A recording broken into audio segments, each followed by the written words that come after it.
Иса менин асказом, өмүр берген булагым.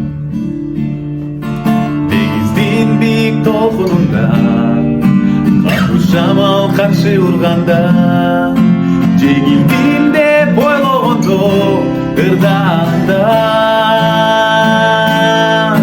Иса менин асказом, өмүр берген булагым, ыйытканың менен жудум. İşerim düzüm, kışlık derdin canıma. Asmandağıydı varganda, sen aytasın kucaktan beni, büktüm seni. Adamşıp güne dolgununda, Taşolun çarçak yürüsün. Çekilbeysin sen hiç kaçan, İsa bolsun. İsa menin asказом, ömür bergen bulağım. Ыйыкканың менен жудум, ишеним дүзсүң, тынчтык бердиң жаныма. Асмандагы үйгө барганда, sen айтасың кучактап мени, күттүм сени.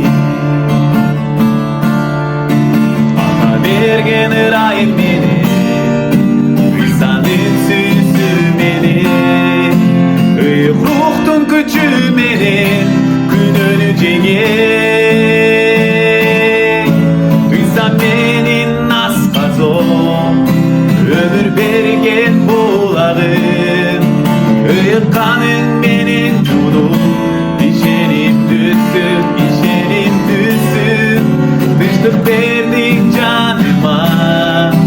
Асмандагы үйгө барганда, sen айтасың кучактап мени, күттүм сени.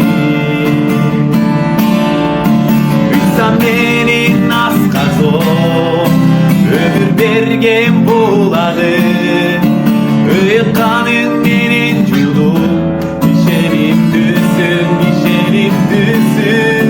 tынчтык бердиң жаныма.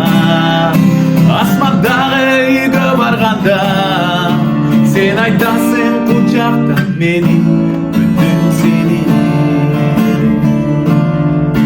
Sen айтасың кучактап мени,